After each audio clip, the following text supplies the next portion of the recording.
Good morning, everybody, and welcome to regular council meeting for the Corporation of the Township of Minden Hills for Thursday, May 14th, 2026. In review of today's agenda, there's a delegation from Gary Dyke, CAO for the County of Haliburton regarding an affordability and governance structure study. And there will also be a closed session meeting near the end of this meeting. Madam Deputy Clerk, please proceed with a roll call. Councillor Sisson, Present. Councillor Saney. Present. Councillor McKelvey. Present. Councillor Johannesson. Present. Councillor Ingram. Present. Deputy Mayor Shell. Present. Mayor Carter. Present. We respectfully acknowledge that the Township of Minden Hills is located on Treaty 20 Michisagi territory and in the traditional territory of the Michisagi and Chippewa nations, collectively known as the Williams Treaties First Nations, which are Curve Lake, Rama, Hiawatha, Alderville, Scugog Island, Beausoleil, and Georgina Island First Nations. We acknowledge the shared presence of Indigenous nations throughout the area and recognize its original Indigenous inhabitants as the stewards of its lands and waters since time immemorial. This meeting is called to order at 9:01 a.m. Madam Deputy Clerk, please proceed with reading the resolution for approval of the agenda. Moved by Councillor McKelvey, seconded by Councillor Sisson. Be it resolved that the May 14th, 2026 regular council meeting agenda be approved as circulated. All those in favor? That is carried. Are there any declarations of pecuniary interests? Councillor Sisson. Councillor Sisson declare a potential pecuniary interest on the committee agenda, item number closed, number 5B, title Labor Relations as relative is being discussed. Thank you. So noted. Moving on to sorry. Oh, okay. I was absent at the last meeting, so I have to declare today that I, Councillor Tammy McKelvey, declare a direct pecuniary interest on council agenda item 16A and 23A, item titled OPA source water protection for the following reason. I own the land impacted by the changes with regard to the source water protection of the Lutterworth Pines wellhead. I was not in attendance at the April 30th, 2026 meeting when this was voted on. Okay. So I won't ask you to leave the room at the time of that discussion. Okay, perfect. All right. Moving right along to delegations, Mr. Dyke, please join us. Normally formal delegations are limited to 10 minutes, but in this case, we are going to make an exception. I know you're a slow reader, so that's but we want to have time for questions on this important topic. So whenever you're ready. Yeah, thank you, Your Worship, and members council for giving me the opportunity to be here today. I appreciate the extra time because I don't think I've ever said anything in 10 minutes in my life. So and I do, I've been here before. I do speak relatively quickly. So if I get too fast, just put your hand up in here. And so thank you again. The presentation that's up on the screen is in your package now was the one I provided to County Council on April 8th. That was a much longer presentation. It was about an hour long. I'll breeze through it on most part and highlight things. But if you have any questions while I'm doing it, just please jump in. Or any questions with respect to the report that you received, which once again was the report that was provided to County Council on April 8th. And this is the similar method I've done for all the other local municipalities over the last number of weeks. So next slide, please. And so just as a starting point, just want to identify how we ended up here and what facilitated me bringing a report through to County Council early this year with respect to the affordability and governance study. As we were developing, and as I'm sure all members of council and your staff are aware, when we were pulling the budgets together in 2026, it was one of the more difficult budget years that I've had in my career, which has spanned back into the late 80s, early 90s, where it's just the significant level of fiscal impact on local municipalities that were beyond our control. And then you start putting those together, then just the fiscal challenges of operating the municipality, or in our case, the county, with what I would determine as discretionary spending, that pool of money or that ability to invest in those things was significantly restricted without going back and having significant rate increases year over year within the structure. And when you're looking at depending on the year, between 35 and 40% of the expenditures at the county level on external legislative charges, things that we have very limited or no control over other than we're required to pay a bill. And I'll say this up front, as I've said all the time, is the purpose of the study isn't a critique of the level of service we're receiving or the level of services being provided either at the county level or at the local level. It's a fiscal examination on what things are costing us and how do we better prioritize how we're spending money going forward, while also mitigating the direct and indirect impact on the fiscal ability to pay of the ratepayers of the county and the local municipalities. And so when you look at social services, which is that's a service that we purchased from the city of Kawartha Lakes, who's our service provider, and that's a legislative agreement between Kawartha Lakes and the province, is since I came in 2023, and since that period in 2023 and actually back into 22, we've seen significant increases in the cost provision of that service that hovered around the 20 to 25% mark. Of an increase on an annual basis, with 2026 being hopefully an anomaly year where it was upwards of 40% increase. And so when you start looking, and I think our total bill is around $3.4 million on that, when you start looking at those increases, the impact of those are significant going forward. And when you compounded that onto the good work being done by CKDL on the housing front through the deeply affordable housing study that's currently underway, that came before County Council in the fall, and we'll be revisiting again in the spring, hopefully in the next month or so. I actually have a meeting tomorrow morning on the study itself.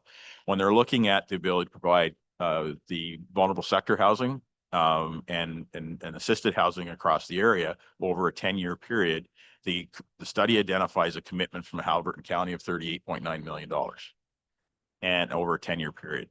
And the county does not have a sufficiency of reserve built up in the housing front to address those things. So it would actually be new money would be funding these programs.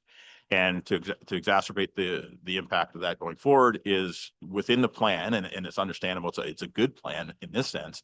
It's front end loaded, where I think it's 80 to 85% of the money is spent within the first 5 years of the 10 years. So it's those type of things. So those things compounding when I looked at when I was tracking the impacts of the things being faced at the local level, one stands out the greatest is your policing costs. 2024 was a holiday. 2025 was an increased holiday. 2026 was an 11% cap. It was an arbitrary cap that will not extend into 2027. So the local municipalities will be added, as well as your hard servicing costs, your general asset management program investment, those type of things, and things like downtown investment. All those things start adding up. It starts saying the numbers start getting large. And so how do we identify and make sure that as an entity, we're staying affordable? And that's where we end up with coming to County Council, putting these numbers forward. And the other part too was in conversations I had at the provincial level through my representation through the Eastern Ontario Warden's Caucus, is the province is gearing themselves towards, and don't get me wrong, at no time has the province ever said that there's going to be any kind of mandated change coming across the province. It's not a duplication of 99. But they are looking at changing how they expect municipalities to operate when it comes to development and growth. And they want to see alignment of services. They want to see facilitation of programs that facilitate growth or create less impediments to growth. Their words, not mine.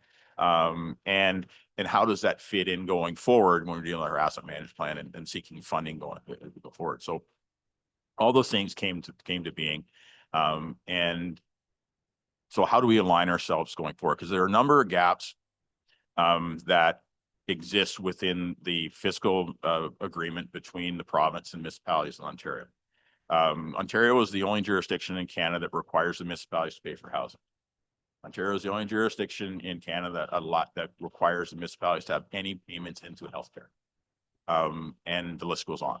And so when we're lobbying either through Roma or AMO or the EUWC is looking and going to with the government is our history has been, and I like this facet of dealing with this government is the fact they're very business case oriented, right? If you can put a program together that identifies investment, rate of return, all the things that generally you don't hear from the public sector studies, they're willing to work with you. And so part of the reason going forward is identifying as the study is we need to make sure our own house is in order first before we start going to the province and telling them to solve their problems. And so that's the other avenue of this study will allow us to identify that this is how we're spending the money we get. This is how we spend the money that we're getting from the provinces, so any external monies we're getting going forward, and how that is being done to benefit the broader community as we go forward. And then we can go back to the province with a clean slate and saying, we've done everything we can. Here's what we've done. Here's what we changed to make sure that we're affordable on ourselves or efficient unto ourselves. We need your support in these 3, 4, 5, 6 areas, whatever the number ends up being. And so that's the purpose behind the dual-edged purpose behind the study. And almost in a colloquial way is to look at from the standpoint, the current system of government we have in Haliburton County was created in the 19th century. We're now being asked to solve 21st century complexity of problems with a 19th century model. How do we modernize in a fashion that allows us to meet our demands, both from a fiscal area, but also an operational area, so that we remain flexible and adaptable to the changes that are thrown at us from the province or elsewise going forward. Next slide, please. This one is important because in my role as the CAO for the county, and I know Ms. Fletcher and her role as the CAO for the local municipality share this, it is our obligation and responsibility to provide the necessary information to our councils on the fiscal management of our organizations. We have fiduciary responsibility to you. We also have fiduciary responsibility to the community which we serve to make sure that all of the best information is coming forward to make those decisions, so we can arm Ms. Fletcher can arm you guys to make that local decision, and I can arm county council to make their decisions going forward with the most up-to-date and best information we have. And that's what the study allows us to do. It sets a benchmark, sets a framework by which we can build on going forward on how to prioritize the investment of money as we go forward over the next number of years. And with a focus towards local growth is one thing. So it's not just about growth, it's about maintenance of what we currently have. Making sure that there's enough money to invest in Haliburton County, the things that make Haliburton County. Downtown revitalization, the road network, the trail system, the park system, those things, the value added pieces that make our community what it is. We need to make sure we can keep doing that, because under the current system, and my opinion, and I would like to think a relatively educated opinion on it, is that our ability to discretionarily invest in our community is being eroded away because of our external obligations. We need to make sure that the limited money that we do have going forward is being spent in the best possible way. Next slide, please. Yeah, and this was the underlying theme of the study. We view this, and honestly and wholeheartedly, this is a community benefit study. And it's based on, but it's based on fiscal challenges and fiscal responsibility, but it is about community benefit. Next slide, please. I've talked about this already, but I do want to talk about is the costs are going up a lot, as you're aware, but sometimes the members of the public may forget, is that we're subject to inflation too. And unfortunately, as municipal organizations, that the items we purchase most are usually generated on the highest level of inflation going forward. So we have cost pressures going up just doing day-to-day business, notwithstanding some certain levels of service provision. But the other piece that I think really affects us, and this is a relatively Eastern Ontario issue, is the lack of diversity within our tax base. Haliburton County, 98% of our tax revenue comes from the residential tax base. The provincial average is 22. We're 17 times greater than the provincial average on where revenue comes from. And so what that means is we don't have the strength of an industrial sector or a large scale commercial sector to mitigate or absorb increase to the tax base. They go directly to homeowners. And as I said multiple times, the property tax is the most egregious form of taxation you can put on anybody because it's regressive in nature. It has nothing to do with your ability to pay. It has to do with the value of an entity. And if you've owned your entity for 50 years, or you've inherited your entity, it's not, the value of it is not corresponding to where it is. I think just from to show from an example, I think over the past 10 years, the average sale of a non-waterfront property in Haliburton County has gone from $250,000 to $880,000. And start adding your assessment base onto the generation of the property tax, and that it shows the impact of that going forward, and how do we address that going forward. And also the existing funding gaps we have because of our restricted ability to raise funds. Our infrastructure gaps are widening year over year. The county currently sits at between 18 and $19 million over the next 10 years, which basically states that we have $19 million worth of work that we need to do over the 10 years that we don't have the money for. And for those reasons, through organizations like EOWC and AMO and Roma, is we are advocating for a new fiscal contract with the province to allow us to collect revenue in different fashions that takes the burden off the tax base. But having said that, we're still within the current system now, and how do we manage within that system? And by getting our house in order now, if we are able to convince the province we need a more modern fiscal contract with them, then it would just we're in a much better shape to move forward with that change. Next slide, please.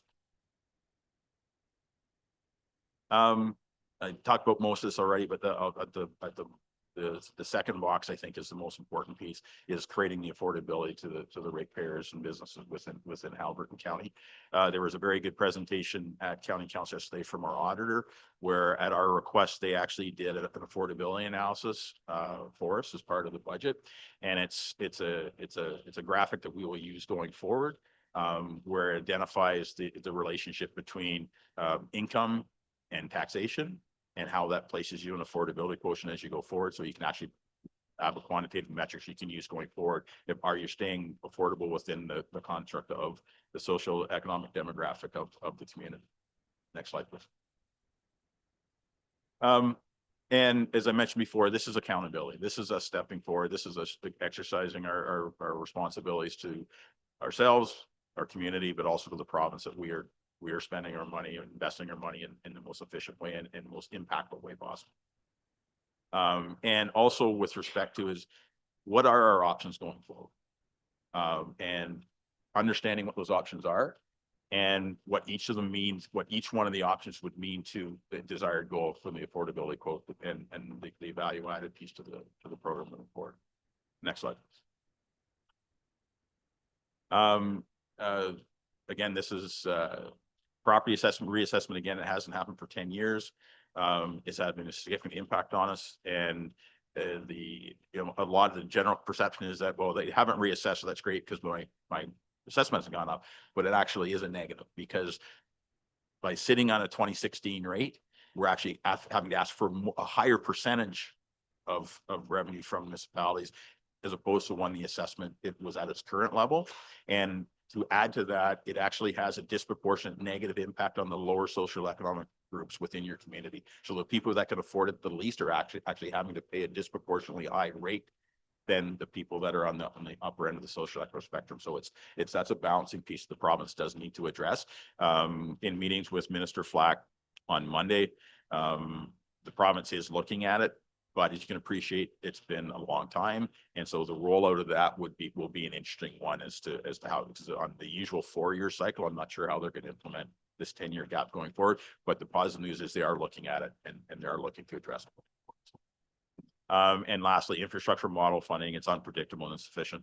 We're trying to convince them to tie it to our asset management plans. So the municipalities that are doing the work properly are rewarded versus other ones that let their infrastructure fail, that seem to get the disproportionate amount of money out of the province. Next slide, please. We spoke to that already. Next slide, please.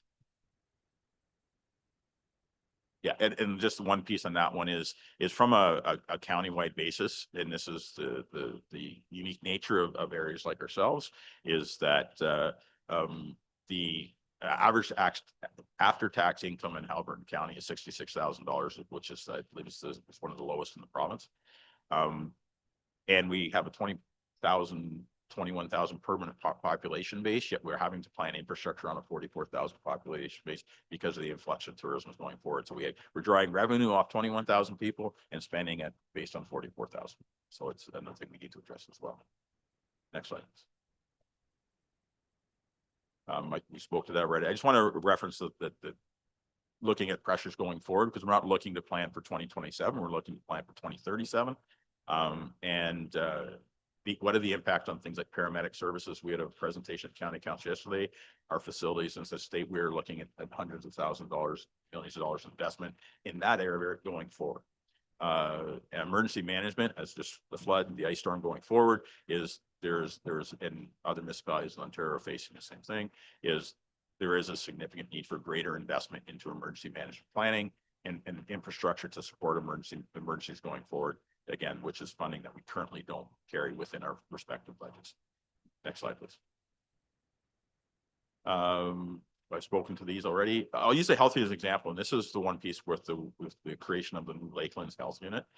That the work they've done has actually been quite impressive with respect to the maintenance of a solid, there's a sustainable rate through the new health unit, as also with their operational program they put in place to address the current needs. And actually, we're getting a greater representation and recognition of service level within Alberta County under the new Lakelands Health Unit than we had under the Alberta KPR.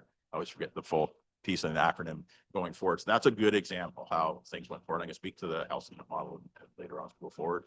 Healthcare professional recruitment is another one. The county just invested in almost an additional $200,000 into that program. Again, that's a unique to Ontario thing, but it's something we have to do to make sure that the healthcare professional levels are maintained at a suitable level going forward. Next slide, please. So we talked to these briefly from a local pressure. I'm sure your list is much longer than that, but it was just a highlight of things. A lot of front-facing things that the public will see is the downtown revitalization pieces, the policing costs, and infrastructure investment for small municipalities, rural municipalities. And there was a really good study done through the UWC that actually the cost of infrastructure is not a dollar-to-dollar comparison between the GTHA and rural Ontario. It actually costs more per linear foot of infrastructure in rural Ontario than it does in the urban sector, which is ironic because they have more money to pay for it than we do, but our servicing costs are much higher because of our geographical location. Next slide. Again, we talked about this again. It's just our size. Our geography is one thing, but it's just the population base we're working with. Next slide, please. And again, just from a standpoint of the risk and status quo, it's my belief in going forward that if we don't look at something in any fashion, that we're going to be forced to look at reducing services, and the services that will get reduced will be the community benefit based services, because the other ones are legislative payments that we have no discretion over spending. So it's going to come out of your discretionary spending, and which will lead to potential loss of community based assets. We've already seen both at county level and at local level where we had to defer infrastructure investment, which just creates an increased cost down the road. And then last piece is being the increased tax burden on the ratepayers, which is the affordability piece. And our goal is to make sure we don't want to have a community that exists in some places in the north where people become house poor. Like all they can do is afford to stay in their house and not do the personal investment in their community or enjoy the poor. I believe that's the last slide. Oh, maybe not. So I got to put next slide. Sorry. Wishful thinking. And so as we get into the study and talk about process study now, can you go to the next slide, please? So through the process and with the direction of county council, we have engaged EORN as a body to be the project manager for project going forward. EORN was created by the Eastern Ontario Wardens Caucus. They have a strong knowledge of rural Ontario, particularly Eastern Ontario. And their mandate is to improve the economic support economic growth within Eastern Ontario.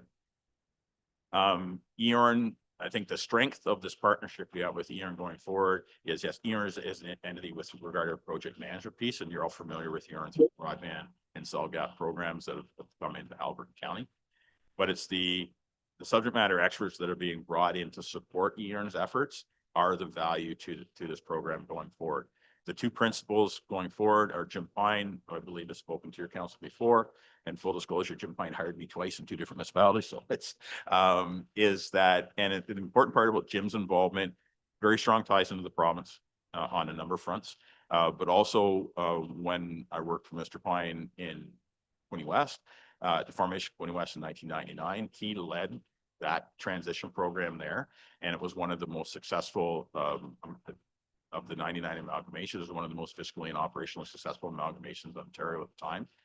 And also he has the knowledge of, and he had this conversation a number of weeks ago, is we both know what we should have done differently back in 1999. So you're carrying that knowledge forward, and has significant knowledge on not only municipal operations, but also Eastern Ontario through, because he was one of the founding CEOs of the Eastern Ontario Network caucus that was formed. And Maureen Adams, who was the former CAO for City of Cornwall, and just recently retired CAO for the County of Stormont, Dundas, Glengarry. And in her private life, she was a senior financial advisor for Nissan Canada.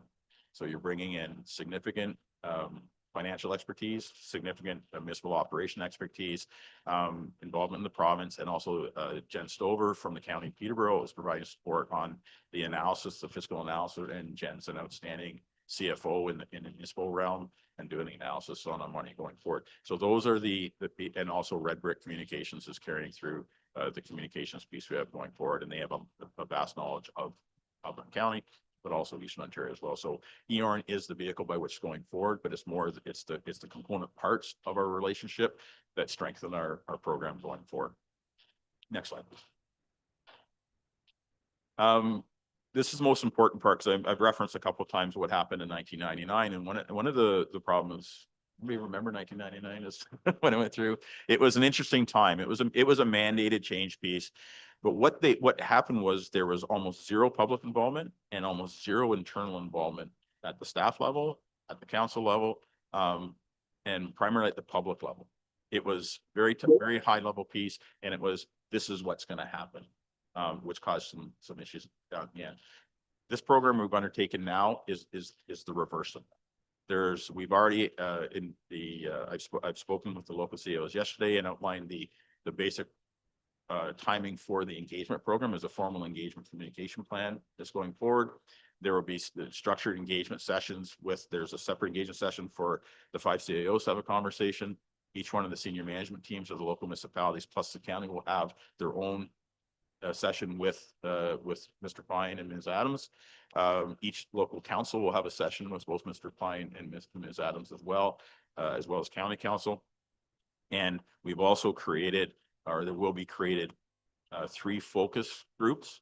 One that's comprised of former elected officials at both the local and county level within Alberta County, provide their inputs, but also identified community leaders. We're looking at creating 2 roundtables between 16 and 20 people on those that would, from a broad diversity across the community, from social supports, outreach, supporting all aspects of the community that come together will be creative focus on that.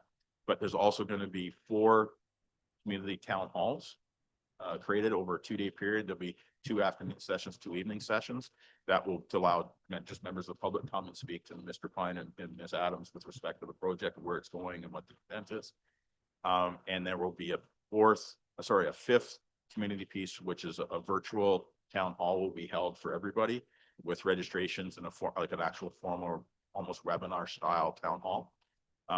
And there will also be a separate staff level engagement session for the non-management, senior management element of the municipal and county staff, where they can go and have the free conversation with Ms. Pine, Mr. Pine, and Ms. Adams, without the presence of their managers and CEOs in the room. So we're creating out, and same with the directors of the SMT level as well. Those SMT level meetings, the CEOs will not be in the room. So we're creating avenues by which the freedom of discussion, people can be free to say what they really have hopefully quality engagement over these periods.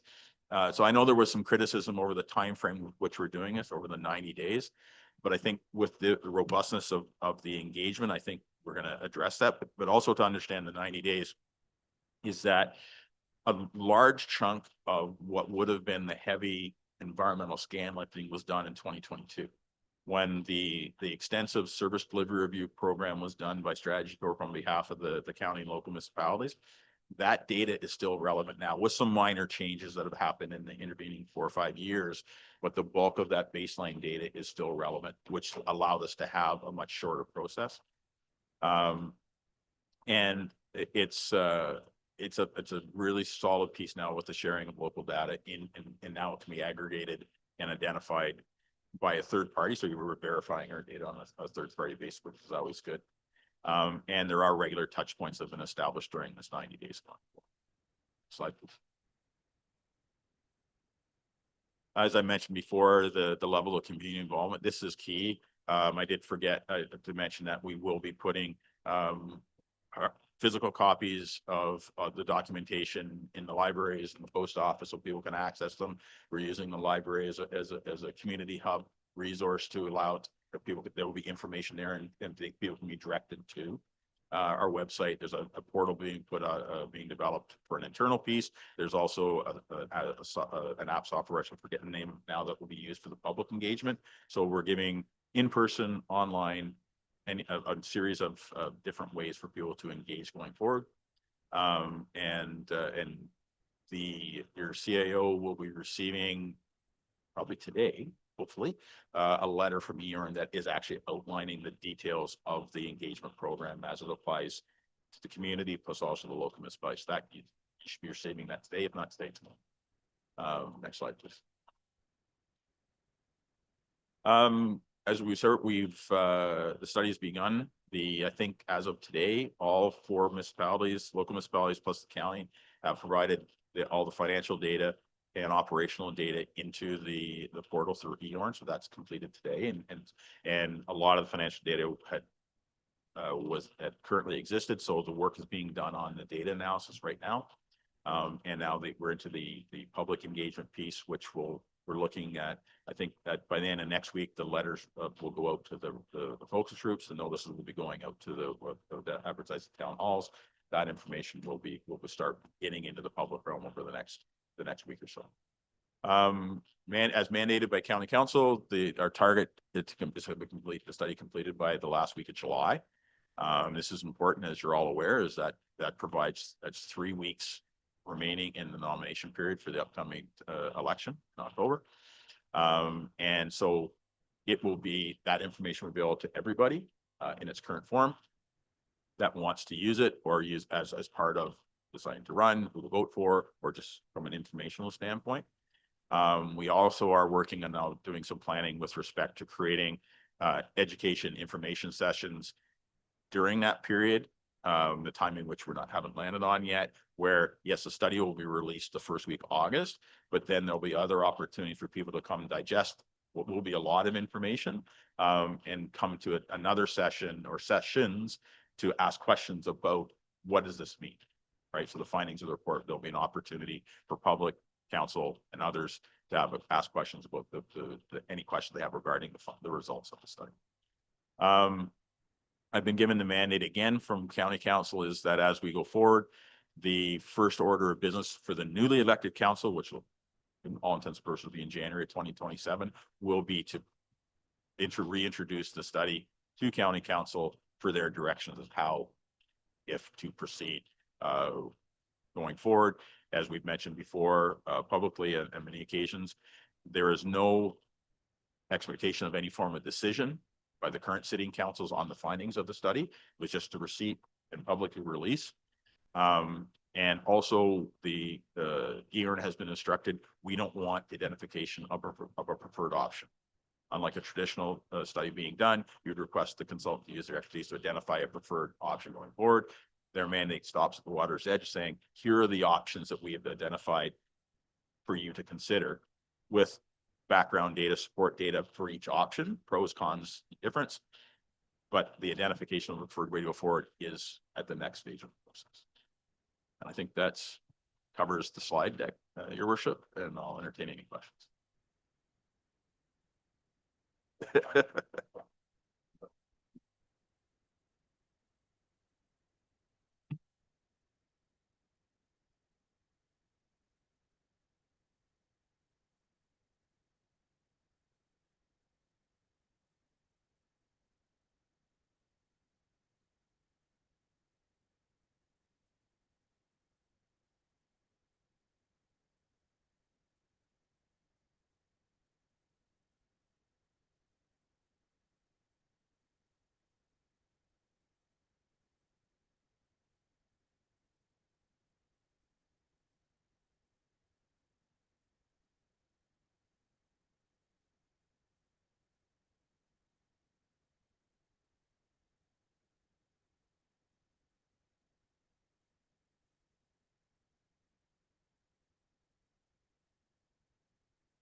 Oh, there we go. Well, thanks. Look, important that this is something for the new councils to work on once they get the results of this study. Like I said, there's gonna be a lot of questions about how that proceeds that nobody knows the answers to. The new councils will be making some of those decisions. But this is an opportunity here for Minden Hills Township to ask any questions. And I'm sure Mr. Dyke will answer them to the best of his ability. So, yeah. Your worship, I just had one thing Yeah. I forgot to mention. It's very important, but I just add to it. So one of the things, and it's come up a number of times, and I'm fairly well placed to speak to this because I lived it back in '99, is that the impact on people is not lost on us in undertaking the study.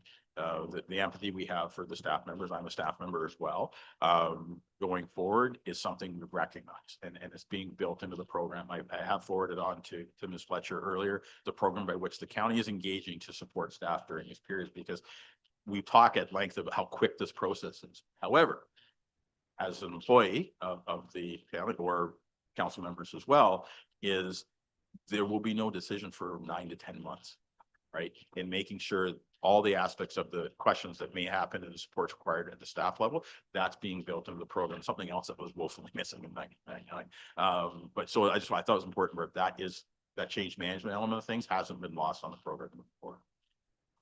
And I think important also is that, decisions may start to be being made 9 to 10 months from now, but then the implementation of that is not overnight. That's going to take, a period of time. So there's lots that can happen. So open to questions. Deputy Mayor Shell. It's not so much a question because I already know the answer, but I would kind of like Gary to say it into the world onto YouTube for us. That county council has decided to, with your assistance, to do this review and this study. But it wasn't just for fiscal responsibility. It's the fact that with the changes at the province, that there is a fairly good possibility that if we don't do this, that they would take it upon themselves to do it for us, force us into something where, Minden becomes the city of Kawartha Lake. So without me getting into any more about that, maybe you could kind of give the background as to why it's not just about us wanting to do this, that it's actually kind of being forced on us. Yeah, thank you, Councillor. It's a good point, and it's again, I'll be very clear. As the province hasn't come out and stated there will be any kind of mandated piece coming forward. However, looking at the direction the province is going with respect to their legislation, their programming with respect to how they deal with growth and housing development is, I think policy work is going to change, that we have to have a structure that can adapt to that change, right? And create a system by which we're in line with things that the most efficient process is the most efficient piece going forward. And so that's there on a piece. So I think it may be more of an indirect piece than a direct piece, but that's always there because we are creatures of the province under legislation. And that is still there. And you've seen what happened in Simcoe County and Niagara region and places like that. So that always is there. So that is was part of the discussion. And then you layer that onto with the fiscal management piece as well. And also the modernized piece is good. It's like any operation put in place. The modernization makes you better. And the stronger we are and the more we can demonstrably show that we're financially strong and stable, meeting the needs as directed by the province, but more importantly, through our community, the more stable we'll be as an entity going forward. So. As has been said, if you're not at the table, you're on the menu. Councilor McKelvey. Thanks very much, Gary. I have a couple of questions. One is the funding, where the county was going to send a letter to the province for funding for this, and they wrote check yet? So with respect to the funding, so it was thank you, Councillor. It's two levels of funding that we requested. The first one being was support for the study itself, and the second one being to underwrite any implementation costs, whatever option is chosen, there will be implementation costs going forward to be underwritten by the province. That one follows the metrics that was used for the health unit. The health unit amalgamations or consolidations put in place the province underwrote those costs, which is important because that's another element that didn't happen in 1999, where the amalgamation costs were borne by the taxpayer. And that's why there's a narrative that amalgamations always cost more. But there was three factors at play that did that in 1999. Three things happened at the same time. You had the amalgamations coming forward. The province has downloaded almost all the social services on local municipalities, and they eliminated a conditional grant system for municipalities. So in a period of a year, you went from getting 80-cent dollars in your ground infrastructure from MOE to zero. You went from getting 50-cent dollars on large rolling stock from MTO to zero. So you had those cumulative things put together at the same time, created a interesting element going forward. But sorry, I digressed. I love telling that story. But that's the first part is just given our timing. I'm going to say the province loves our process. They think the way we're undertaking the process and the direction we're going on the affordability piece, not just focusing on some of the other elements you saw in the Peels of the world and places like that. They're very supportive of it. But it's also a bit of it. So because there will be no end to our process in the current year, calendar year, whether or not we get the funding for the study remains to be seen, but they haven't said no to supporting the back end of the thing, which is actually the most important part, because the county currently has the funds to pay for the study going forward. But those were the two asks currently for the ministers. Councilor McKelvey, you said you had another. So I really like what you said about the engagement sessions with the various levels of staff. I too remember 1999 very well, in 2000 and the amalgamation here. And I think it's so important that we talk to staff, because this is hanging over everybody's heads, and it could be for a long time. And that's the other thing I wonder. Do you think there will, and I know you don't have a crystal ball. Yeah. But do you think there will be options to have this where it may be implemented sooner than later, which then might impact when the next election is? Because 4 years is a long time for everybody to have this hanging over their heads. Depending on, thank you, Councillor, but depending on the option chosen, if you go to the far end of one spectrum, single tier amalgamation or some version thereof, based on knowledge of, again, what happened in 99, you're looking at roughly an 18-month implementation period for a change of that magnitude. So assuming a decision is made in early 27, you would probably be looking at implementation somewhere in the area of 28, sometime in 2028. And then there are options, and that's just a matter of, from a purely process standpoint, whatever option is considered by the local municipalities in the county, if it involves a structural change in some fashion, we need the permission of the province to do that. So there would actually be a petition that would go to the province seeking their support to do that change. And part of that would be is what happens on implementation date, what happens, the process, if it happens mid-year going into an election year. I know in 99, there was a transition board was created out of the current city members of council, and they carried the entity through to the next election. Right. And so you'd be looking something along, if you're into the structural change. If it's more on this side of the spectrum, where it's more into consolidation of services, things of that nature, that's a purely internal thing, and that's a much shorter implementation.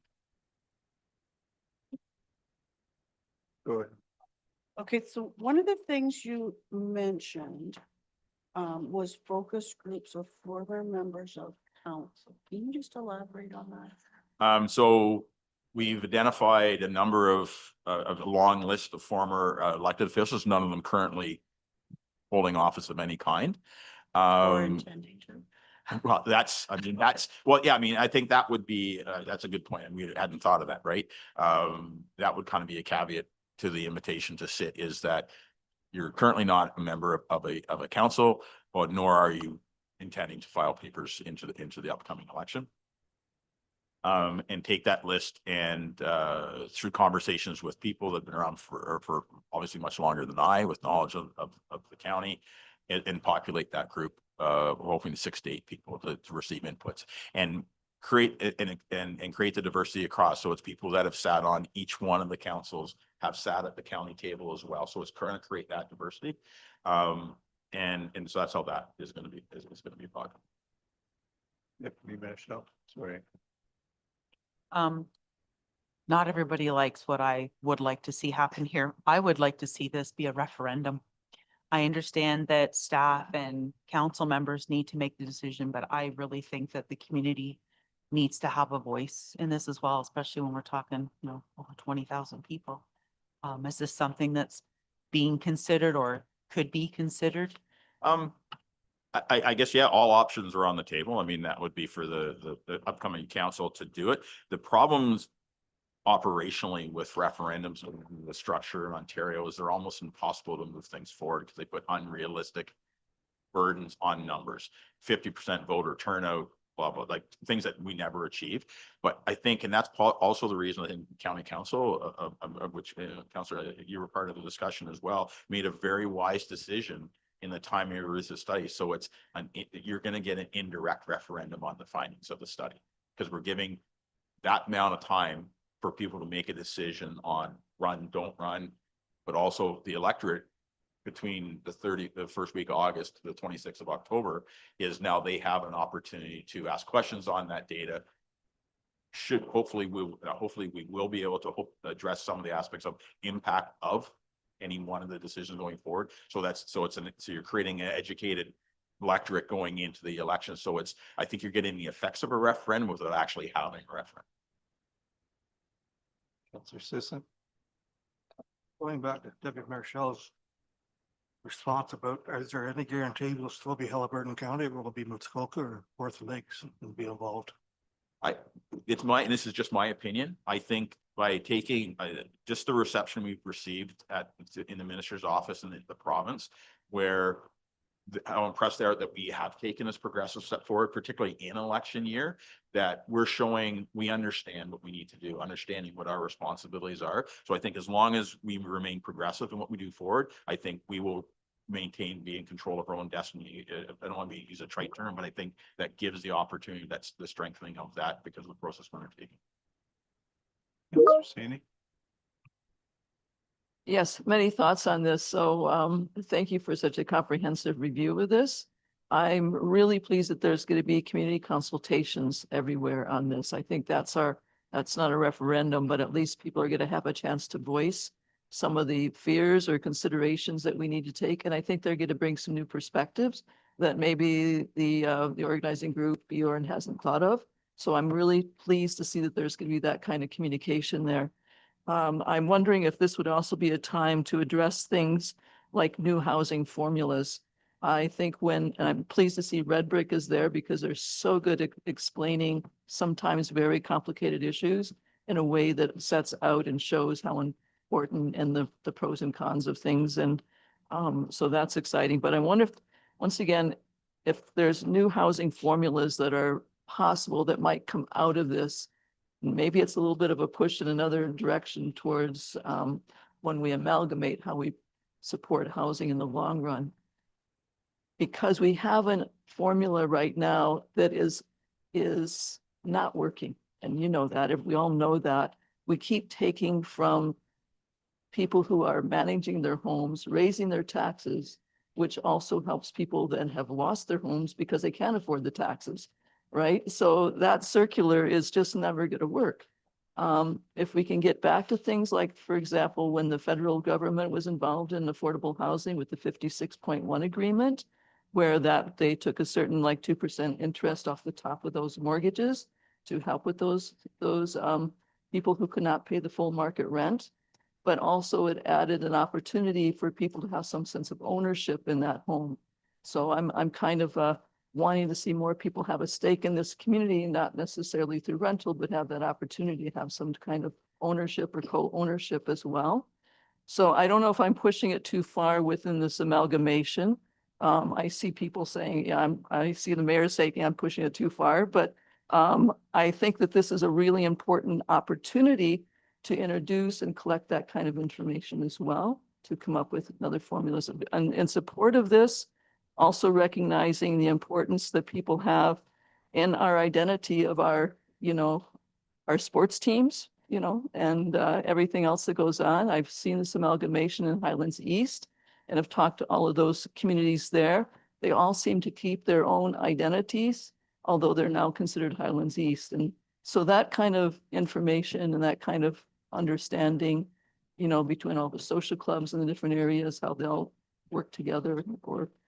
So Yes, I thank think I you. can, from the standpoint of your first question, I'm going to answer in a general way because you're correct. I mean, that level of specificity at this point is a bit ahead of the curve. However, having said that, if you take it back to the comment around the ability of looking at the modernization and looking at the prioritization of spending across the 5 organizations that we currently have now and modernize that piece, now it allows you the flexibility. If you realize those efficiencies, you realize the modernization side of it, that now it gives you greater level of ability to manage your investment, right, as an entity. So that can translate into housing, can translate in infrastructure, translate into community. So that's that part. So I think that's one of the underlying principles of giving a greater element of control back into the municipalities on the discretionary part of their spending or the reprioritization of money into things like housing and others. On the second part of your question, the aspect of sense of place, it comes up a lot. And I think it's important. It's something that's not lost in the study we're doing right now. And that is why the depth of the community involvement and the different layers, how we're doing it. So you're not just getting, it's not so the town hall forum, it's actually different. There's targeted audience, there's surveys, there's whatever. Because as I said, I think it was at the Algonquin Highlands session, is sense of community isn't determined by a physical boundary. Sense of community is determined by the people which live in your community. And the greater element we give them to provide the infrastructure and the service levels that we need to keep that community going, it will be maintained. And it's actually been shown is when you do exercises like this, the sense of community actually increases. If you look at some of the successful amalgamations across Ontario, and I'll use 2 different amalgamation periods because it ties to both of them. Quinte West, for example. You go to Quinte West and it answers the question, well, where's Quinte East? Well, that was a whole different story. But Trenton still exists. Frankfurt still exists. Carrion Place still exists. Bata still exists. Ottawa still exists. And that was a concerted effort by the people and a direction to the council, the newly elected council going in, is that there be a recognition, a sense of place. So you drive through Quinte West now, and there's signage on each of the villages, signage on each of the former entities, and people still resonate. Sports teams, community events are still tied back to the origins of the community itself. City of Cambridge, city manager there for 6 years, and Ms. Fletcher will be fully aware of this. It was amalgamated in 1974. You're still from Galt, Hespeler, and Preston.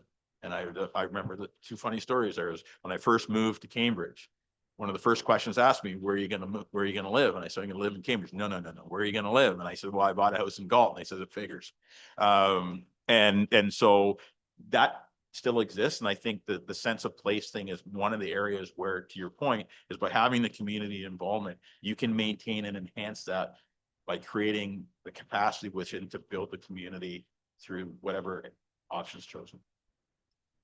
I think one important thing, and because the word keeps coming up here, amalgamation. This is not a study about amalgamation. This is a study at looking at the finances and then allowing the next set of councils to decide which way to proceed. Amalgamation certainly is one possibility, but it could be something like, just consolidating services and so on. So, this is not meant to be leading to amalgamation. This is meant to be looking at what the reality is for today and what the projection is to the future. It's up to the next councils to decide which way to go. And, I think that's a really important point here. There's not been a decision made, and we're trying to do something to get, to support that decision. What we're trying to do is actually get the real facts on the table, so that people can make informed decisions in the future. So I just want to, it's almost like that word is so important. Yeah, and I think I that's appreciate important. your worship, and that is why we actually, it doesn't appear anywhere in our literature and in our presentations, because there are, there are not a dozen different options, but there are options that achieve a different levels of a goal, of a vision. But the comments around the premises creating more capacity building is ingrained in each of them, just to different degrees. Councilor McKelvey. We have one more. No, that's fine. We can spin around. This is the most important thing that we're probably going. Oh, absolutely.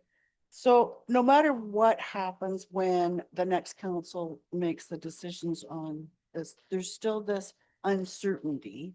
And my concern is recruitment right now. And, somebody's gonna watch the meetings or read the papers and make their automatic assumption to the A word. So do we have a backup plan where things might get shared for a bit and I see the problem at the senior leadership level more than the boots on the ground, so. Yeah, it's a very good question, Counselor, and thank you for that. I mean, exactly. I mean, that's one of the things is it's something you can't avoid just at no time. But yes, to that point is, yes, there will be an impact on recruitment. There will be an impact on those type of things. That's a given. And that's another reason why the speed with which is happening is beneficial in the standpoint. So you start getting some knowns a little sooner into the program.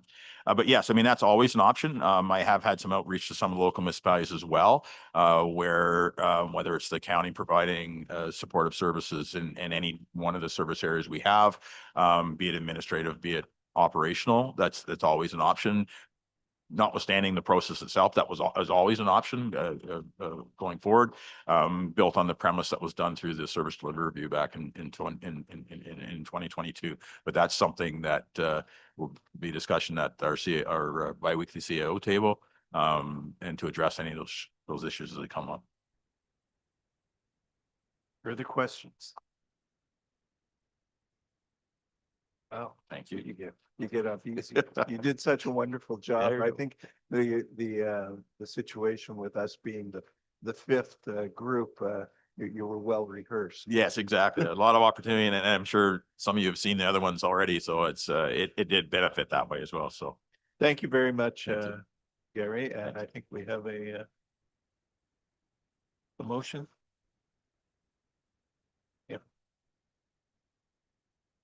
Moved by Counselor Sisson, seconded by Counselor McKelvey, that council receives a delegation regarding the Halliburton County Affordability and Governance Structure Study as information. All those in favor? That is carried. Thank you very much. thank you very much. We'll take a break till 10:10. Compromise.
All right, welcome back. Moving right along, adoption of minutes from the previous meeting. The April 30th special council meeting. Any comments or amendments? Seeing none, then clerk, read the resolution. Moved by Deputy Mayor Shell, seconded by Councillor Sisson. Be it resolved that council approves the April 30th, 2026 special council meeting minutes. All those in favor? That is carried. In terms of the mayor's report, we have well underway or well nearly completed on the cleanup. There's still some sandbags that are hanging around. But just thanks to everybody in cooperating and the volunteers and businesses and so on that have all helped with us getting through this this flood and this state of emergency. We are now phase of doing the post-mortem and getting feedback from the various groups. So there will probably be some further communication about that. Again, if you have any issues or comments about the flood, our flood 2026 email address is still being monitored. And so use that to get any of the information available. Having said all that, we are now approaching the middle of May and the long weekend is coming up, which is usually the official kickoff for summer. I have noted that the weather hasn't totally cooperated with that official kickoff, and we may be a little slower than normal, but let's hope that we have a wonderful summer. Roma board? No.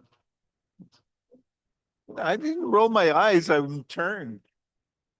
My question is, and it's not really a question, it's kind of a comment when you're talking about the post-flood and stuff.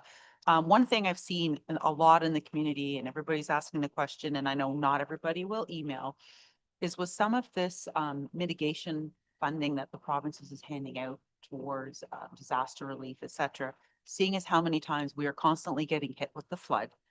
I'm wondering if staff can possibly look into investigating these tubes that are being filled up with water to stop. I mean, I know they're not going to work everywhere, but there may be places within the community that they would work. And I just wanted to put it on the table that is question I've been getting a lot, and I'm sure other people as well. So just something to consider. Yeah, Instead of bagging. As a matter of fact, a week or so ago, we did receive a sort of a marketing promotion for various types of flood mitigation issues. I mean, all of those are on the table.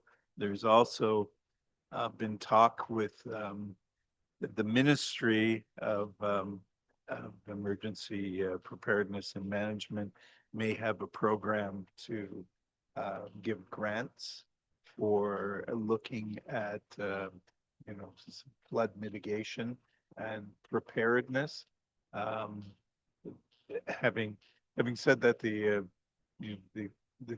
one of the best things about sandbags is that they're portable and easy to store plastic bags and piles of sand, and they're flexible. But look, everything is on the table, except we can't necessarily raise the town. I think I was mentioning to you yesterday that I saw this report that was done in 1982 that was in which it was suggested some of the things to mitigate floods and so on, and the damage from floods, and the council at the time refused to look into it. So at the time, I think in 1982, the previous flood had been in the 1950s or something. So they thought they were decades since the previous flood and they were out of that flood danger or something, but at this point, I think we need to be looking at everything, so. So that's it. Got to get more questions on the mayor's report than anything else. Councilor McKelvey. You mentioned now doing the postmortem and meeting the groups, I think you said. But just, does that include council? That's where I'm wondering if council is going to be part of the postmortem. Or also some of the, everything's on the table, which is great, but then does it come back to council so that then the public knows that we've looked into some of these things and The CAO. Yeah, through you, Mr. Mayor. So first and foremost, it will be the emergency control group's job to take any feedback we get and look at things that went quite well and things that we could improve upon for the future. What will happen very shortly is for those who were involved more intensely in the flood mitigation, there's going to be information go out. We are going to have a meeting. We will be reaching out through a media release. If folks have feedback they want to give us, we're certainly open to feedback. I have already started an interim report to council that will come to you in the June cycle. The suggestion for some of these flood mitigation measures is a good one. There are logistics and sometimes risk. If we're damming up one area, it's creating issues in another area. So I think to the mayor's point, one of the things we'd like to do is a much broader flood mitigation study. One of the things that we had questions on is can we look at the barriers you're talking about? They're very costly. And honestly, we need to understand where we're blocking the water and then moving the water to. And one of the challenges we have, I had somebody ask the question, how could we turn this into a totally managed water system? And it's impossible. There are so many streams coming into the system that runs through Minden Hills. And a lot of it is the more marshy areas that raise up as well. So it's a very challenging thing to manage. But, we certainly would like to look at a more comprehensive flood management plan. So. And I think in answer to your question, Councillor McKelvey, we're happy to take any feedback from council. And then when the report comes forward, we can have further discussion. And then also, it would obviously come back to council because anything that we do in flood mitigation is probably going to cost money. And so it would come to council there. Councillor Cindy. Yes, thank you. I just want to address a couple of things with that because we did such a fabulous job. And PharmaSafe having that gathering afterwards for people who volunteered, the owner and his son were really supportive and had wonderful things to say about our community and the help that they always find here with when we need, when we're in a pinch. And I want to go back to a minute and look at what happened during COVID-19 and all the stress that people went through. And we never had kind of a gathering afterwards where people could express that kind of frustration with each other and somehow have a debriefing, which I think contributes to mental health when you have that kind of debriefing among a community.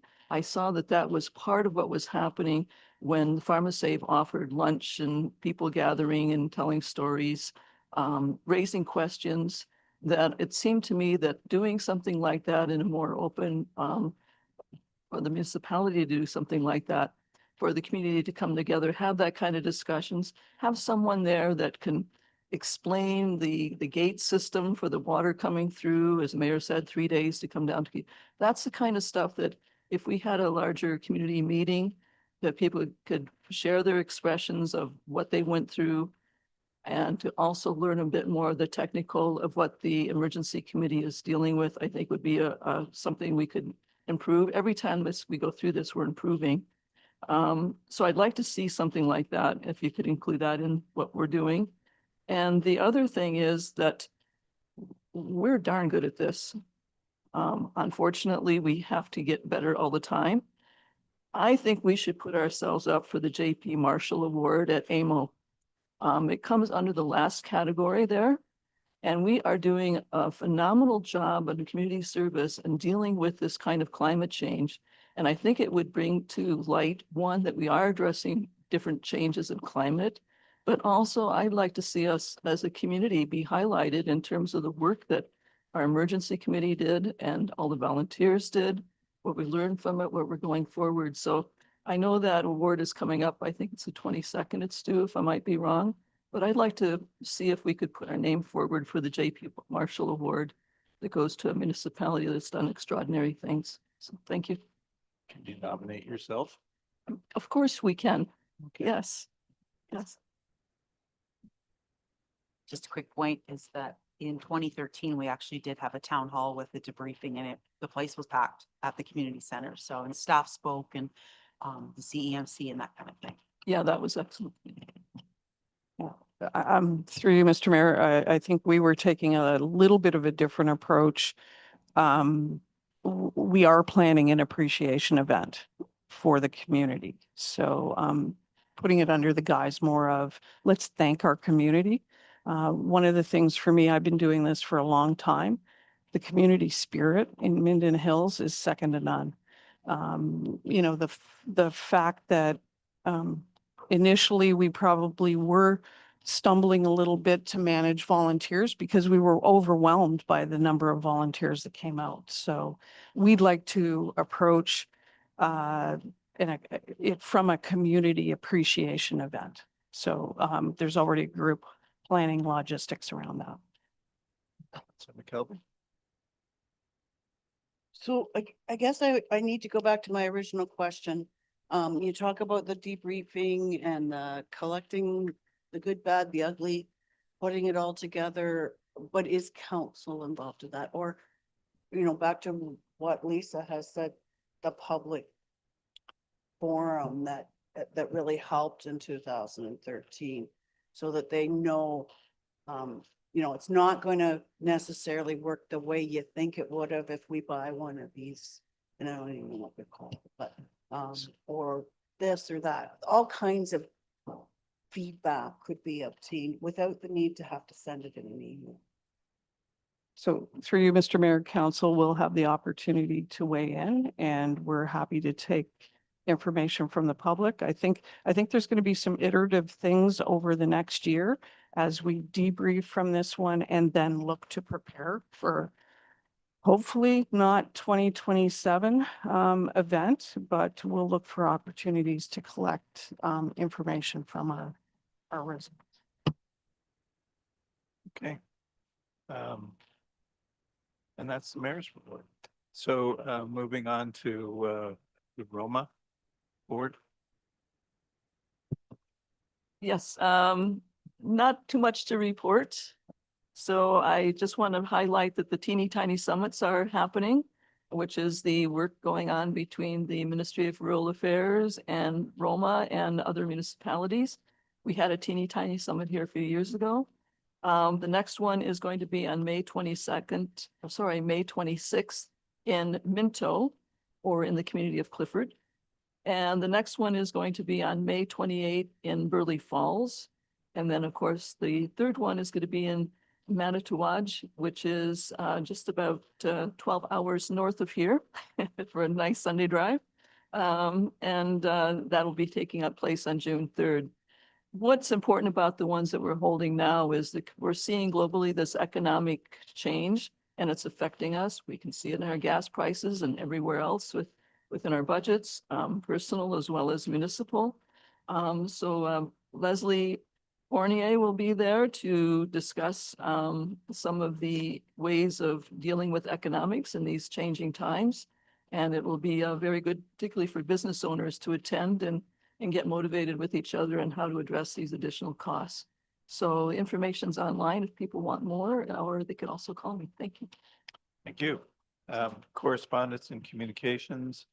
There was no request to pull any correspondence, although Councilman McKelvey did want to speak to the OSM conference, and we will let that happen, obviously. And so please read the resolution on the consent agenda. Yep. I didn't ask for the OSM conference report to be pulled. I was actually asked by staff and I said, no, not unless somebody else wants me to speak to it. I guess people want you to speak to it. Oh, okay. Well, there you go. Popular demand.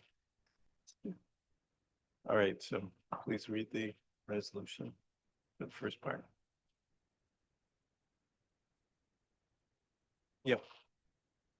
Was that requested Well, or are you I'm requesting? requesting. Okay, that's fine. Just, I mean, I read your report and there were some key points in there, and I think it's worth people hearing them. Not everybody reads the agenda, I find. I'm not talking council, I mean, the folks out there in TV land. Moved by Counselor Sisson, seconded by Deputy Mayor Shell, that council directs staff to pull forward item 11.1, the OSUM conference for discussion. All those in favor? As carried. Next. Moved by Counselor McKelvey, seconded by Deputy Mayor Shell, that council receives correspondence and communication items 11.2 to 11.9 as information. All those in favor?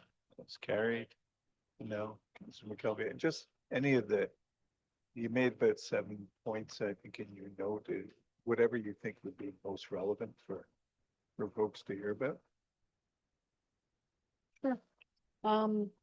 one of the key highlights from the Honorable Graydon Smith was that the province is also struggling financially. He made that very pointed comment so that everybody realized they're not always going to be the answer to this.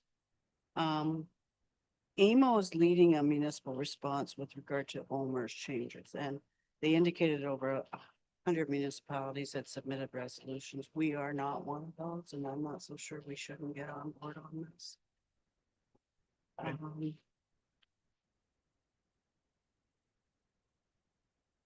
Hydro One indicated that they are going to come out with funding under a new community partnership grant for emergency preparedness. They didn't throw out amounts, but hopefully we can get in on something there. They were talking more so about the ice storm. Yeah, they did give us money. They did then. It was $10,000, but Yep. they're talking on a new one right now. They're going to Good. come out with.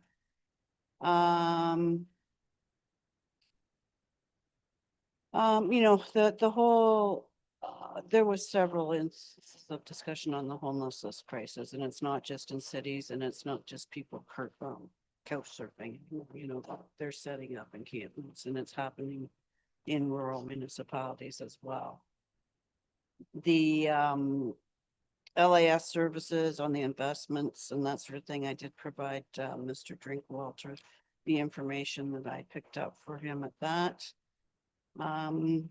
Mascaron from Eric Burles law firm spoke a great deal on the strong mayor's powers. There's also, I'm a member of the AMCTO, and I noticed they came out with an email notice yesterday that's talking about his presentation that was made at the OSM conference. One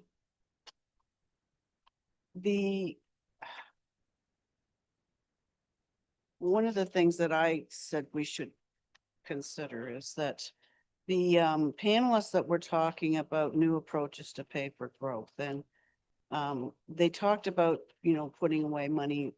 I think we're up to 1.5% where we're starting to put money into an infrastructure reserve. They, being the speakers that were there, they put that in, but they put it in a separate interest-bearing account so that it's continuing to grow.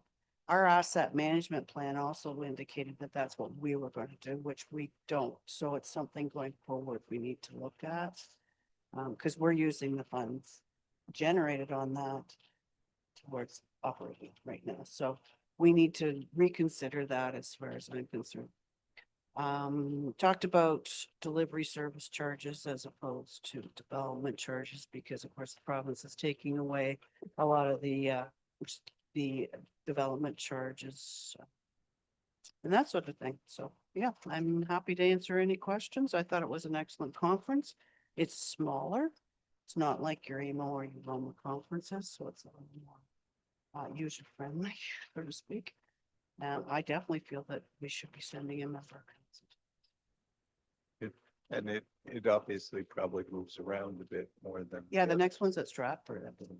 Okay. Well, at least it's not in Manitowoc or. No, no, Rainy River. or we something won't have like to borrow Mr. Ford's jet. There was a couple of speakers that were politically motivated that had a lot to say about the recent purchase of a jet and not purchase. I didn't elaborate on that in the report. That's fine, thank you. Actually, what you said though brought up two things that happened at county council yesterday.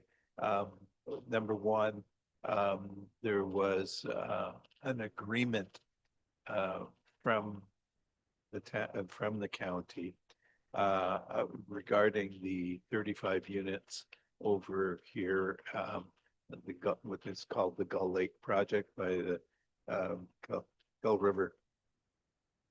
Yeah, lakes down there. The Gull River project, the 35 units, and it's always very difficult in all of these housing projects is that you get money from numerous different sources. In this case, we had, a very generous private donation, but we had monies from the province, and the monies from the province, it really depends on which pool they take it from. Each pool that they take it from has a different set of rules that you have to follow. But the 35 units, we initially were looking at, I think 10 units to be deeply affordable, and we were able to raise that to 19 of the units will be deeply affordable. There actually are going to be 4 classes of units in there that range from the deeply affordable all the way up to market. And there's a separate market category actually that is going to be not subsidized, but it's going to be rentals at less than market rate. So we actually have to draw up 3 or perhaps 4 lists of people that we would be that we would be choosing from, including obviously the government list that says you have to take people from the top of the list or offer them first. But then there will be application processes for the other units. So the plan is for January 27 occupancy. They may in fact be completed earlier. The way they are being built, it may be that half the units are ready before the other half, but because it's a construction site, it's not necessarily conducive to having people move in. So the January 27th is the plan because that's how it was budgeted. But I think it also is noted that through the housing through KLHHC, there were a number of units that were part of KLHHC that were single units and duplexes, mostly in the city of Lindsay. And over the last while, because I'm on that board, we have been selling those units because we could sell a duplex at such a large number that it would pay for a bigger chunk of a larger building, and we could house more people. And so in this case, a number of units were sold in Lindsay to be able to make this possible. I think $11.5 million build which is huge, and that's going to be very, very helpful. The second thing was on monies. Of course, the government will cry that they are poor. They always do, and particularly when we go to ask them for money. But they were at least open to a couple of new approaches and they're discussing for being able to service or provide us with extra funding, which would be very, very helpful and very, very interesting, and would also determine, as you know, some of the findings from this study that Gary Dyke was just talking about, because if we did have extra funding that could be used in a way that would, you know, help our infrastructure gaps and so on, that may change how we look at things. So I think those are really important steps forward, and go from there. Councillor McKelvey. Sorry, something else just came to mind there when you were talking about that. One of the other presentations at the conference was from the manager of communications for the municipality of Port Hope. Now, they did a huge major construction project in their downtown area, and it was over a 3-year period, but they did an amazing job at communication and keeping the Facebook negativity down, because lack of information, basically. They got out there, and I think that's something that we should be considering. I mean, our downtown project isn't going to be a 3-year project, obviously, but it will still impact the business people. And we really need to make sure that our communications are out there, not after the fact, but proactively. And like Miss Ingram, not your relative, I don't believe, Ivan, was really good and willing to help with any kind of other project to provide that information. Good. Could you read the resolution? Moved by Deputy Mayor Shell, seconded by Councillor Sisson, that council receives correspondence 11.1 from Councillor McKelvey, OSUM conference overview as information. All those in favor? That is carried. We go to Ms. McWigan.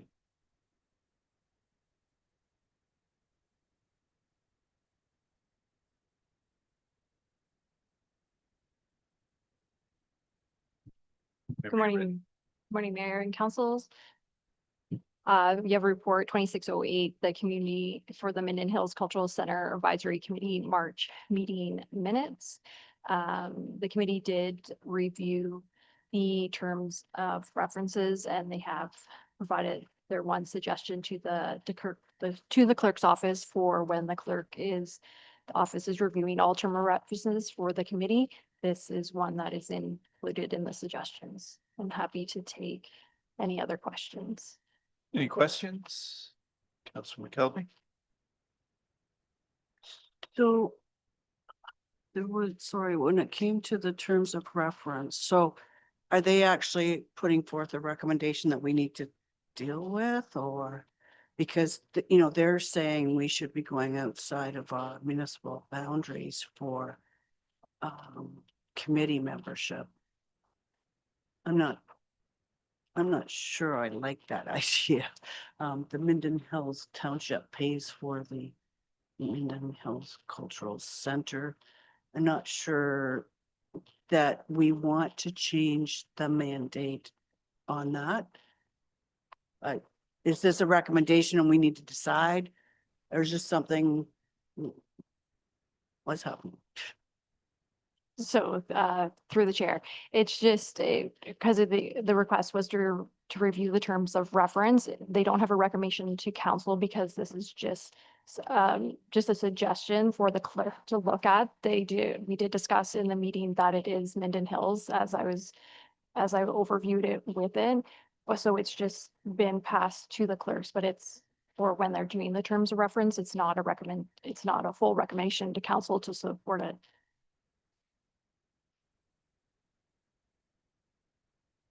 I'm confused.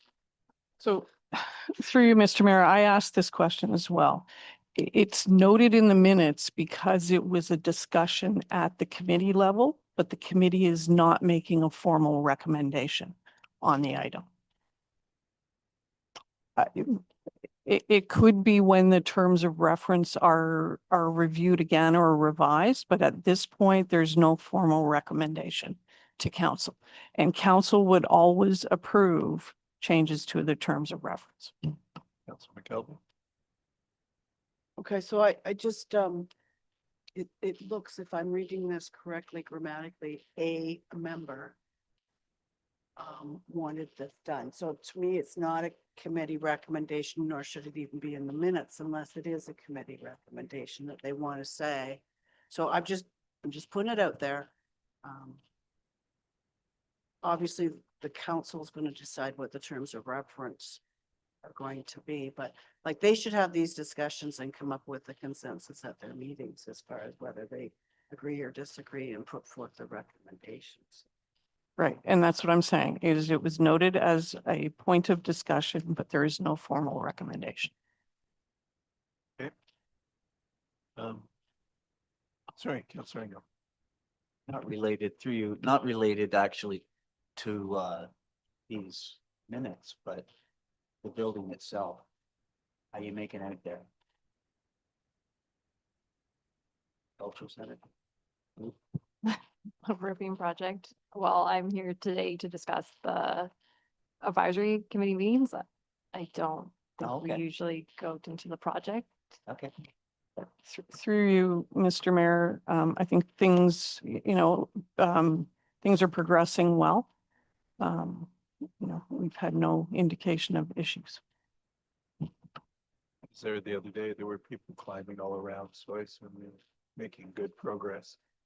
Okay, all right. Read the resolution, please. Moved by Councillor Ingram, seconded by Councillor Johannesson, that council received report 26-08, Community Services Department, Minden Hills Cultural Center Advisory Committee meeting minutes dated March 10th, 2026 as information. All those in favor? That is carried. Thank you, Ms. McGuigan. Chief Kruger.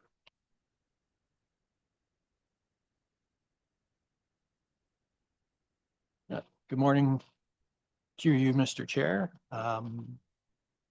The fire master plan was presented to council last year. After that presentation, it was agreed that I would bring forth quarterly reports. I know I'm a little bit later than the actual quarterly report. I apologize for that. So what you have before you is the list of items that were included in the master fire plan. They were broken into recommendations and initiatives. The initiatives are things that we are doing regularly. They are ongoing. So in the list of initiatives, most of them would be listed as completed. The other items are listed as ongoing because those are things that we do regularly and we will continue to do. The other table is the recommendations. The recommendations are things that we weren't necessarily doing at the time.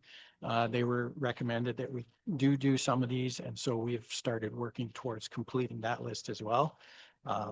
In the interest of time, I will open it up to questions if there are questions about specific recommendations. But I believe over the course of the last year, we have completed many of the recommendations, or there is work in progress in completing the recommendations. But with that, I will open it up to questions. Questions? Councilor McKelvey. Thanks, Rob. I appreciate this. One of the things, Dawn, sorry, geez. One of the things we talked about quite a while ago was the whole DZ licensing and what are the other townships doing? And I thought we asked that you talk to the other townships and see what they're doing and report back. Yes, so as noted in the report, we have engaged with a process to help our firefighters get their DZ, and it is similar to what the other municipalities are doing as well. We provide the time and the training to prepare them for the testing, as well as we provide the apparatus for them to actually use for the testing. And that is what the other municipalities are doing as well. And so that is how we are proceeding. Councilor McKelvey? I have a few. Do you want me to just keep? Yep. The Bracebridge Fire Agreement, I know I brought this up before and I just think it's got to be brought up as a priority somehow. How do we get this moving? So Yeah. the agreement is actually with the clerk's department as we speak, and it is At being Bracebridge or here? here. Okay. And so I'm just waiting to hear back from the clerk's department, and I'm hopeful that I will be bringing that agreement and that report forward within the next month or so. Okay, that's great. Registration of the boat. Through the chair, that is in the process. That got pushed back a little bit because I have to work with the treasurer on that. And because we had the change in treasurer, it got pushed back a little bit. So I am working with Mr. Drinkwater to get that completed as well. Okay, in the November report, I remember us talking about this, there was 7.1 where it indicated the fire chief should work with council and applicable staff members to develop ways of publicly acknowledging local employers, that allow the volunteer firefighters to leave their job and perform emergency responses for us. I see that's not in this one. But I do know that that was mentioned back in November as being a very important thing that we need to try and get that out there, like who's doing that and So through the chair, that is one thing that is not completed. We are still trying to figure out the best way to do that. Right now, we give verbal appreciation to the businesses that allow that. We're looking at a more formal recognition process. okay, so that's probably why it's not on here. So are there things that aren't on this that were included in the initiatives and recommendations, but because you haven't done them, they're not on this quarterly update? No, anything that's ongoing or is still a work in progress should be listed in here as a work in progress or ongoing. Okay, well, that's just an example, like that's 7.1. Because I had remembered the discussion about council wanting to show that appreciation, I realized it wasn't here, so I went back to the November and I realized, okay, it was there, I didn't dream it. So I'm just wondering, is that just a oops, or was there others that aren't on here? So some of the initiatives that were completed after the last report were removed from the list. So that may have been something that was overlooked. Because I think it's important that we recognize those employers. I really do. I 100% agree, and We'd be- that is an ongoing thing that we're looking at. We just have not decided yet on the best way forward.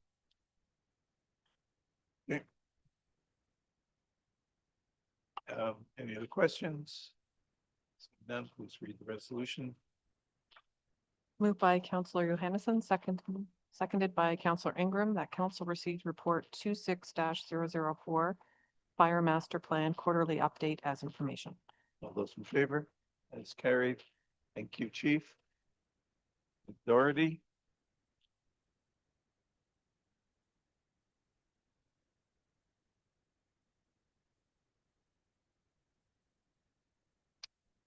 Whenever you're ready. Thank you, Mr. Mayor. So, report 26-22 is a report that was requested by council regarding a proposed new law on Clear Lake Road, which outlines requirements for an official plan amendment and associated costs as requested by council, but I'm happy to answer any questions. Questions? Councilor McKelvey? So I'm not sure that I understood the resolution the way it got worded, but anyways, I'm not in favor of trying to amend our official plan for a very important backlot development policy that we have in there. We've actually denied severance as a backlot on Mountain Lake, and it went to the tribunal. So my rant, or whatever you want to call it, when this was discussed a while ago, was that our policies for backlot development are strong, and they should have been identified as the initial pre-consultation for this file instead of 2 years of going on and on and on, and actually having to pay a a reapplication fee, hire a planner. Our policy is pretty strong. There is no backlot development. So that was my sole concern with this whole file, is that we put these people through a very long time. When that was a deal breaker to me, but as far as this, it would be crazy for Mr. and Mrs. Penny to go forward with this, because I don't think it'll get through. Actually, I think there will be lake associations. I think the county will fight it. I personally can't support a change to the official plan policy because I stand behind that policy. But that's my comments on this. See it. And Mr. Mayor, we appreciate the feedback and the comments, and we will take that away and review as part of our overall development application process review. Thank you. Councilor McKelvey? The other thing with this file is I understand there's been an driveway entrance permit that hasn't been dealt with. Been in here a couple of years now. I think it was misplaced at one point, had to reapply. I don't know. Is it tied up with this application? Is that? Through you, Mr. Mayor, no, it's not. Any other questions? Please read the resolution. Moved by Counselor Saini, seconded by Counselor Johansson, that council receive report 26-22, planning consent pre-consultation official plan amendment requirements for 1436 Clear Lake Road as information. All those in favor? That is carried. Thank you, Ms. Dark. So we move to closed session. Let's move to closed session at make it 11 o'clock. Please read the resolution. Moved by Counselor Johansson, seconded by Counselor Saini. Be it resolved that council proceed into closed session at 10:52 a.m. for the purpose of discussing the following. One item pursuant to section 2392C of the Municipal Act 2001 as amended regarding a proposed or pending acquisition or disposition of land by the municipality or local board, acquisition of lands. And one item pursuant to section 2392E of the Municipal Act 2001 as amended regarding litigation or potential litigation, including matters before administrative tribunals affecting the municipality or local board litigation. All those in favor? That is carried. Start at 11.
Okay, we resume open session. Madam Deputy Clerk, please read the resolution.